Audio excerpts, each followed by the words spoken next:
Okay. तर आज जो महत्त्वाचा पॉईंट जो आपण पाहतोय, जागतिकीकरण म्हणजे काय आणि जागतिकीकरणाचे आर्थिक घटकावरती कोणकोणत्या प्रकारचे परिणाम झालेले आहेत आणि त्याच्यासाठी हा जो जागतिकीकरणाचा भाग जो आहे, जागतिकीकरणाची संकल्पना जी आहे ती तुमच्या चांगली लक्षात असली पाहिजे. जागतिकीकरणाची व्याख्या तुमच्या चांगली लक्षात असली पाहिजे. काल पाहिलेली एक व्याख्या तुम्ही चांगली लक्षात ठेवा.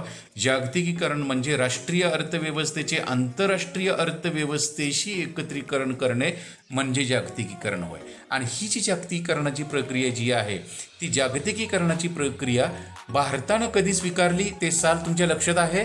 भारतानं बघा 1991 पासून ही जागतिकीकरणाची प्रक्रिया जी आहे ती भारताने त्या ठिकाणी स्वीकारलेली आहे. आणि या जागतिकीकरणाच्या प्रक्रियेचे फायदे तोट्याचा भाग जो आहे तो वेगळा आहे. आपला जो अभ्यासक्रम जो आहे तो तात्विक दृष्टिकोनातून जागतिकीकरण म्हणजे काय आणि जागतिकीकरणाचे आर्थिक घटकावरती होणारे परिणाम, व्यापार क्षेत्रावरती होणारे परिणाम या घटकांचा अभ्यास जो आहे तात्विक दृष्टिकोनातला अभ्यास या आपल्या 12वी राज्यशास्त्राच्या जागतिकीकरण हे जे दुसरं प्रकरण आहे याच्यामध्ये आहे. तर जागतिकीकरणाची संकल्पना तुम्हाला क्लिअर झाली असेल. त्या संकल्पनेमध्ये एकच व्याख्या चांगली लक्षात ठेवा. जागतिकीकरण म्हणजे राष्ट्रीय अर्थव्यवस्थेचे आंतरराष्ट्रीय अर्थव्यवस्थेशी एकत्रीकरण होय. आणि यामुळं ही जी जागतिकीकरणाची प्रक्रिया जगामध्ये सर्वत्र सुरू झालेली आहे त्याच्यामुळं अनेक दृष्टिकोनातून बघितलं जाते. काहींच्यामध्ये जागतिकीकरणामुळे आपण एकमेकाशी जोडलो असलो तरी राष्ट्रव्यवस्था जी आहे त्याचे महत्त्व आज देखील कमी झालेले नाही. संपूर्ण जगाला जरी खेडेगावाचं स्वरूप प्राप्त झालं असलं, गावाचं स्वरूप प्राप्त झालं असलं तरी आपला देश, राष्ट्रीय अस्मिता, राष्ट्रप्रेम हे घटक जे आहेत हे पूर्वी महत्त्वाचे होते, आजही त्या ठिकाणी महत्त्वाचे आहेत. आता हे जे जागतिकीकरण झालेले आहे या जागतिकीकरणाचं आर्थिक घटकावरती कोणकोणत्या प्रकारचे परिणाम झालेले आहेत. आर्थिक घटकावरचे परिणाम जे आहेत ते महत्त्वाचे आणि आपल्याला परीक्षेला याच्यावरती प्रश्न पण त्या ठिकाणी पडतोय की जागतिकीकरणाचे आर्थिक घटकावरील परिणाम स्पष्ट करा. आता हे जे आर्थिक घटक जे आहेत, आर्थिक घटकामध्ये काय काय येते बघा. तर जागतिकीकरणाच्या प्रक्रियेमुळे राष्ट्रीय अर्थव्यवस्थेचं जागतिक अर्थव्यवस्थेशी परिवर्तन होते आणि त्याच्यामुळं राज्यातील, राज्य म्हणजे कोणत्या अर्थाने तो शब्द वापरतोय आपण, देश, राज्यातील सीमारेषा पुसट होऊन भांडवल, गुंतवणूक, व्यापार, व्यवसाय, कामगार, सेवा, विचार प्रणाली अशा सर्व क्षेत्रांचा संपूर्ण जगामध्ये मुक्त संचार होत असतो. म्हणजे या प्रकारचे घटक जे आहेत एका देशातून दुसऱ्या देशामध्ये जात असतात, येत असतात. तर ही जी जागतिकीकरणाची प्रक्रिया जी आहे ती जागतिकीकरणाची प्रक्रिया संपूर्ण जगामध्ये मुक्तपणे संचार करताना दिसते. आता ही मुक्त म्हणजे 100% मुक्त म्हणता येणार नाही, तरी पण सरकारला जर दुसऱ्या देशातील एखाद्या कंपनीला आपल्या देशामध्ये उद्योग व्यवसाय करायचा असेल किंवा आपल्या देशातील कंपनीला दुसऱ्या देशामध्ये उद्योग व्यवसाय करायचा असेल तर त्या सरकारची परवानगी अमुक या गोष्टी आहेत, नाहीत असं नाही. पण पूर्वी जेवढी किचकट बंधनं मोठ्या प्रमाणावरती होती 1991च्या अगोदर तेवढी बंधनं त्या ठिकाणी राहिलेली दिसत नाहीत. तर आर्थिक घटकावरचा प्रभाव जो आहे तो कोणकोणत्या दृष्टिकोनातून दिसून येतोय, ते मुद्दे कोणकोणत्या प्रकारचे आहेत आणि परीक्षेला जो आपल्याला प्रश्न त्या ठिकाणी जो पडतोय तो म्हणजे याच्यावरती जागतिकीकरणाचे आर्थिक घटकावरील प्रभाव किंवा परिणाम स्पष्ट करा. आणि त्याच्यातला हा पहिला मुद्दा जो आहे तो महत्त्वाचा मुद्दा, भांडवल गुंतवणूक जी आहे त्या भांडवल गुंतवणुकीचा मुक्त संचार त्या ठिकाणी होताना दिसतोय. तर हा पॉईंट जो आहे तो ते बघा महत्त्वाचा आहे. भांडवल गुंतवणुकीचा मुक्त संचार होताना दिसतोय. आता ही जी भांडवल गुंतवणूक जी आहे ही भांडवल गुंतवणूक कोण करतंय तर एक देश, एका देशाचं सरकार, उदाहरणतः अमेरिकेचं सरकार असेल, जपानचं सरकार असेल, भारताचं सरकार असेल, एका देशाचं सरकार दुसऱ्या देशामध्ये भांडवल गुंतवणूक करते. सरकार जशी एका देशातून दुसऱ्या देशामध्ये भांडवली गुंतवणूक करताना दिसतात त्याच पद्धतीनं संबंधित देशातील कंपन्या, मोठमोठ्या कंपन्या आहेत, बहुराष्ट्रीय कंपन्या आपण त्यांना म्हणतोय, जसं की भारताची टाटा कंपनी आहे, अमेरिकेची मायक्रोसॉफ्ट कंपनी आहे. तर ह्या ज्या कंपन्या ज्या आहेत, या कंपन्या एका देशातून दुसऱ्या देशामध्ये भांडवली गुंतवणूक जी आहे ती त्या ठिकाणी मोठ्या प्रमाणावरती करताना दिसतात. आणि त्याच्यामुळे भांडवलाची निर्मिती आणि त्याची योग्य गुंतवणूक हा अर्थव्यवस्थेचा सगळ्यात महत्त्वाचा कणा आहे. आता बघा, भारताचे पंतप्रधान किंवा भारताचा एखादा परराष्ट्र मंत्री, अर्थमंत्री जेव्हा विदेश दौऱ्यावरती जातो, तेव्हा त्या देशातील सरकारला, त्या देशातील उद्योजकांना आव्हान करत असतो की तुम्ही आमच्या देशामध्ये भांडवली गुंतवणूक जी आहे ती मोठ्या प्रमाणावरती करा आणि तुम्हाला योग्य त्या सोयी सवलती ज्या आहेत त्या मोठ्या प्रमाणावरती दिली जातील. आता ही भांडवल गुंतवणूक करण्याचं आव्हान आपलं सरकार दुसऱ्या देशातील सरकारला, जगातील उद्योजकांना, जगातील कंपन्यांना का करतं? तर त्याचा हेतू जो आहे तो हेतू असा की त्या संबंधित कंपनीनं, त्या देशातील सरकारनं आपल्या देशामध्ये जर गुंतवणूक केली तर इथं वस्तू आणि सेवांची निर्मिती जी आहे ती मोठ्या प्रमाणावरती होईल, भांडवल गुंतवणूक वाढेल, उत्पादन वाढेल, रोजगार वाढेल. म्हणजे आपल्या देशातला बेकारीचा प्रश्न जो आहे तो प्रश्न त्यामुळं मोठ्या प्रमाणावरती सुटू शकतो. आता भारतामध्ये बघा, ज्या परकीय कंपन्या ज्या आहेत त्या मोठ्या प्रमाणावरती कोणत्या तर का मायक्रोसॉफ्ट.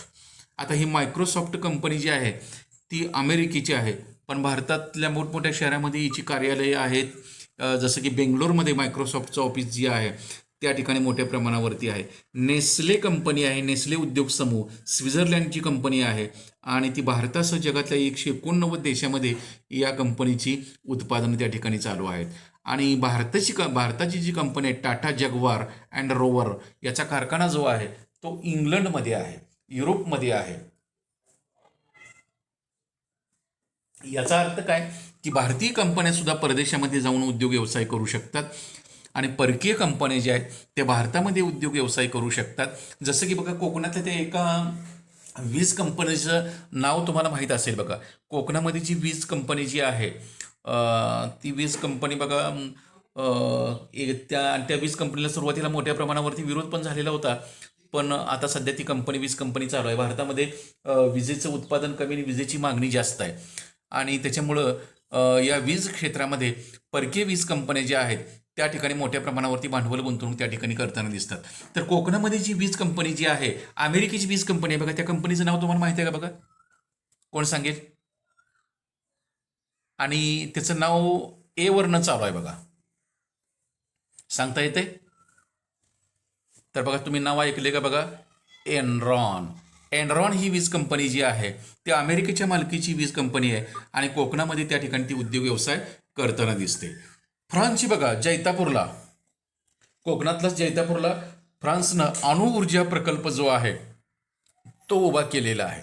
तर परकीय कंपन्या आपल्या देशामध्ये उद्योग व्यवसाय करतात, आपल्या देशातील कंपन्या परकीय देशामध्ये उद्योग व्यवसाय जो आहे तो त्या ठिकाणी मोठ्या प्रमाणावरती करताना दिसतात आणि त्याच्यामुळे भांडवली गुंतवणूक जी आहे, या भांडवली गुंतवणुकीचा मुक्त संचार जो आहे तो मोठ्या प्रमाणावरती होतोय आणि त्याच्यामुळं आपल्या देशालाही फायदा होतोय आणि आपल्या देशाचा दुसऱ्या देशांना पण आर्थिक दृष्टिकोनातून फायदा त्या ठिकाणी मोठ्या प्रमाणावरती होताना दिसतो. तर भारतातल्या टाटा कंपनी असेल, रिलायन्स कंपनी असेल, ह्या खाजगी कंपन्या आहेत यांनी भारतात पण उद्योग व्यवसाय उभारले आहेत आणि परदेशात सुद्धा उद्योग व्यवसाय मोठ्या प्रमाणावरती त्या ठिकाणी त्यांनी उभारलेले दिसतात.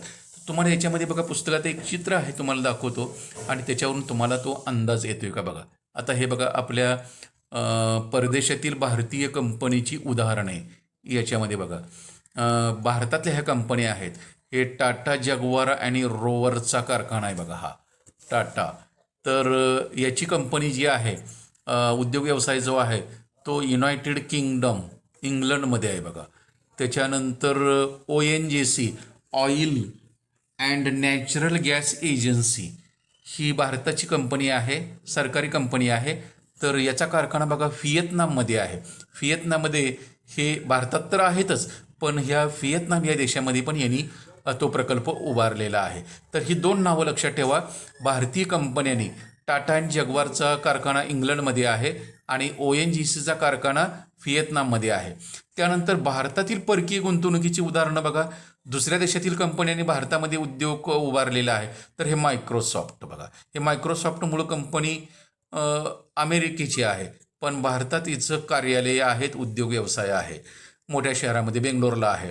त्यानंतर नेस्ले उद्योग जो आहे हा मूळचा स्वित्झर्लंडची कंपनी आहे आणि भारतासह जगातल्या 189 देशामध्ये यांनी भांडवली गुंतवणूक जी आहे ती त्या ठिकाणी मोठ्या प्रमाणावरती केलेली आहे. तर थोडक्यात काय, भारतीय कंपन्या दुसऱ्या देशामध्ये उद्योग व्यवसाय मोठ्या प्रमाणावरती करताना दिसतात आणि परकीय कंपन्या ज्या आहेत त्या परकीय कंपन्यांनी भारतामध्ये मोठ्या प्रमाणावरती उद्योग व्यवसाय जो आहे तो केलेला दिसतोय. याचा अर्थ काय की भांडवली गुंतवणुकीचा मुक्त संचार जो आहे तो त्या ठिकाणी मोठ्या प्रमाणावरती होतोय आणि त्याच्यामुळं जो फायदा जो आहे तो फायदा कोणता फायदा, आर्थिक स्वरूपाचा फायदा जो आहे तो देशाच्या अर्थव्यवस्थेला त्या ठिकाणी मोठ्या प्रमाणावरती होताना दिसतोय.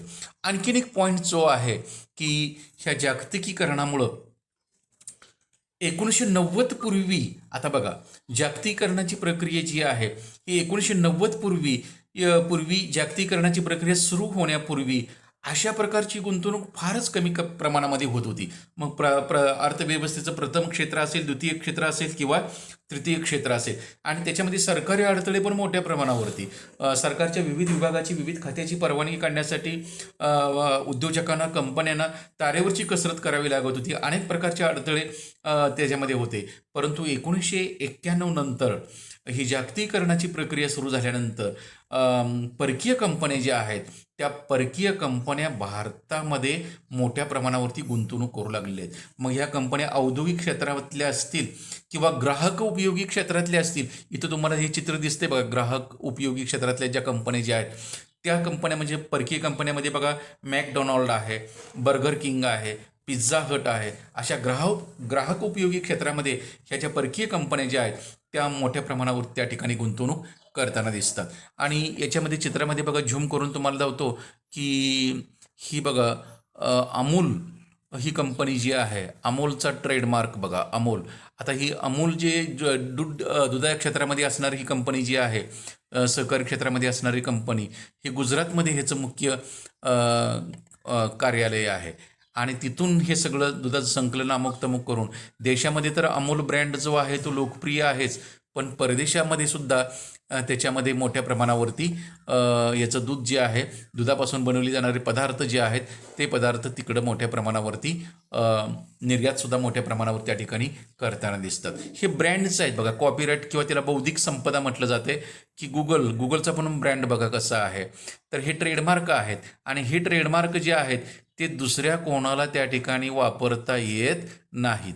तर हा अमूल आहे, हा कोण आहे मॅकडोनाल्ड आहे आणि हा गुगल, हे ट्रेडमार्क आहेत आणि या ट्रेडमार्कवरती त्या संबंधित कंपन्यांचा व्यवसाय जो आहे तो त्या ठिकाणी मोठ्या प्रमाणावरती चालताना दिसतोय. आणखीन एक याच्यामध्ये जागतिकीकरणामुळं भारत आणि जगातील इतर कंपन्या ज्या आहेत त्या जगातील कोणत्याही देशात मुक्तपणे भांडवल गुंतवणूक करतात आणि उद्योगाची निर्मिती करताना दिसतात आणि त्यामुळं हा जागतिकीकरणाचा जो फायदा जो आहे किंवा जागतिकीकरणाचा प्रभाव जो आहे तो त्या ठिकाणी मोठ्या प्रमाणावरती आहे. याच्याशिवाय बघा भारताच्या दृष्टिकोनातून जर विचार केला तर भारताला ह्या जागतिकीकरणाचा फायदा कसा होतोय, कारण भारत मुळात अजून विकसित देश नाही, तो विकसनशील देश आहे आणि भारत हा विकसनशील देश असल्यामुळं भारतामध्ये देशांतर्गत पातळीवर परकीय गुंतवणूक जी आहे ती परकीय गुंतवणूक मोठ्या प्रमाणावरती व्हायला पाहिजे. कारण भारतात जी देशांतर्गत गुंतवणूक जी आहे त्याला मर्यादा आहेत. जसं की बघा मुंबईमध्ये मुंबई आणि अहमदाबाद याला जोडणारी जी बुलेट ट्रेन सुरू झालेली आहे, तो प्रकल्प सुरू झाला आहे 2019 पासून त्या प्रकल्पाची सुरुवात आहे आणि तो प्रकल्प 2025 पूर्ण होणार आहे. आणि त्या बुलेट ट्रेन या प्रकल्पासाठी म्हणजे ताशी 300 ते 400 किलोमीटर वेगाने ती रेल्वे धावणार आहे आणि त्याला जपान सरकारनं सहकार्य केले. जपान सरकारनं त्याच्यामध्ये भांडवल गुंतवणूक केली आहे. सुरुवातीची 5-10 वर्षे बिनव्याजी भांडवल गुंतवणूक जी आहे ती जपान सरकारनं केलेली आहे. याचा अर्थ काय की एवढं मोठं जे कार्य चालतंय हा फायदा कशामुळे आपल्याला होतोय, जागतिकीकरणामुळे. नंतर भारताकडे भांडवल आहे का तेवढं त्या बुलेट ट्रेन ती सुरू करण्यासाठी? भारत सरकारकडे भांडवल तेवढं मोठ्या प्रमाणावरती उपलब्ध नाही. म्हणून तर हे परकीय देशांना आपण आव्हान केलं आणि जपानसारख्या देशांना आपल्याकडे ती भांडवल गुंतवणूक केली आणि त्याचा फायदा आपल्या देशाचा आर्थिक विकास जो आहे तो आर्थिक विकास होण्यामध्ये त्या ठिकाणी मोठ्या प्रमाणावरती होतोय. म्हणजे भारतासारखे जे विकसनशील देश आहेत त्या विकसनशील देशामध्ये या जागतिकीकरणामुळं परकीय गुंतवणूक जी आहे, मग सरकारची गुंतवणूक असेल किंवा परकीय कंपन्यांची गुंतवणूक असेल, ती गुंतवणूक मोठ्या प्रमाणावरती होते. आणि अशा प्रकारची गुंतवणूक जी आहे ती पायाभूत क्षेत्रामध्ये, मग रस्त्यामध्ये असेल, विजेमध्ये असेल, रेल्वेमध्ये असेल, जलमार्गामध्ये असेल, अशा प्रकारची गुंतवणूक मोठ्या प्रमाणावरती होत असल्या कारणानं त्याचा फायदा जो आहे तो देशाच्या आर्थिक विकासाला त्या ठिकाणी मोठ्या प्रमाणावरती होताना दिसतो. तर हा पॉईंट जो आहे तो तुमच्या लक्षात येतोय का बघा. जागतिकीकरण म्हणजे काय आणि जागतिकीकरणाचे आर्थिक घटकावरील प्रभाव किंवा परिणाम स्पष्ट करा. तर त्यावेळी तुम्हाला एक व्याख्या सांगता आली पाहिजे की जागतिकीकरणाची प्रक्रिया जी आहे ती 1991 पासून सुरू झालेली आहे. आणि भारतानं सुद्धा नवीन आर्थिक धोरण 1991 मध्ये स्वीकारलं. आणि त्या नवीन आर्थिक धोरणाची ही 3 महत्त्वाची वैशिष्ट्ये आहेत: उदारीकरण, खाजगीकरण आणि जागतिकीकरण. आणि त्याच्यामध्ये मग जागतिकीकरणाची एक व्याख्या तुम्ही चांगली लक्षात ठेवा. जागतिकीकरण म्हणजे राष्ट्रीय अर्थव्यवस्थेचे आंतरराष्ट्रीय अर्थव्यवस्थेशी एकत्रीकरण करणे म्हणजे जागतिकीकरण होय. आणि मग जागतिकीकरणाचा आर्थिक घटकावरील प्रभाव किंवा परिणाम स्पष्ट करा. आणि त्याच्यामध्ये पहिला मुद्दा जो आहे की भांडवल गुंतवणुकीचा मुक्त संचार जो आहे तो मोठ्या प्रमाणावरती सुरू झालेला आहे. आणि ही जी भांडवलाची निर्मिती आणि त्याची योग्य गुंतवणूक जी आहे हा अर्थव्यवस्थेचा महत्त्वाचा कणा आहे. आणि त्याच्यामुळे सर्व प्रकारच्या उद्योगांना उद्योग निर्मितीपासून ते विस्तारापर्यंत भांडवलाची गरज लागते. आणि भांडवली गुंतवणूक जेवढी जास्त तेवढ्या अर्थव्यवस्थेचा विकास जो आहे तो त्या ठिकाणी मोठ्या प्रमाणावरती होताना दिसतोय. आणि त्याच्यामुळं ही जी भांडवली गुंतवणूक परकीय देशाची जेवढ्या मोठ्या प्रमाणावरती होईल तेवढा त्या संबंधित देशाचा फायदा जो आहे तो फायदा त्या ठिकाणी मोठ्या प्रमाणावरती होताना दिसतो.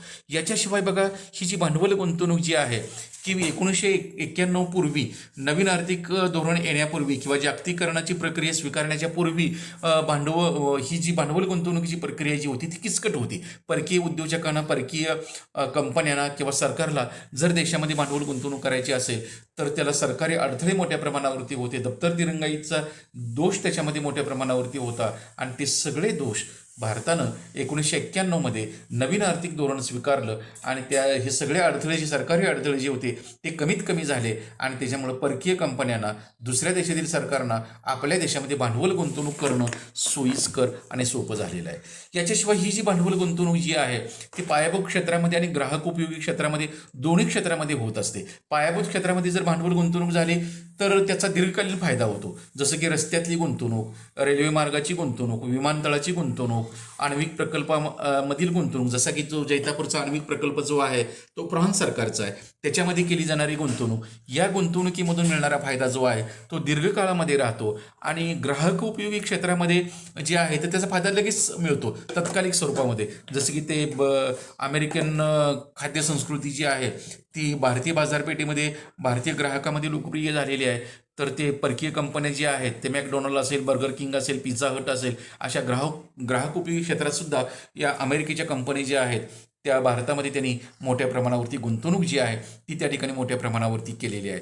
थोडक्यात काय तर ही जागतिकीकरणाची प्रक्रिया स्वीकारल्यामुळं देशाच्या अर्थव्यवस्थेचा विकास जो आहे तो विकास त्या ठिकाणी जलद गतीनं होताना त्या ठिकाणी दिसतोय. तर आपल्याला परीक्षा दृष्टिकोनातून हा पॉईंट जो आहे तो अतिशय महत्त्वाचा की जागतिकीकरण म्हणजे काय आणि जागतिकीकरणाचा आर्थिक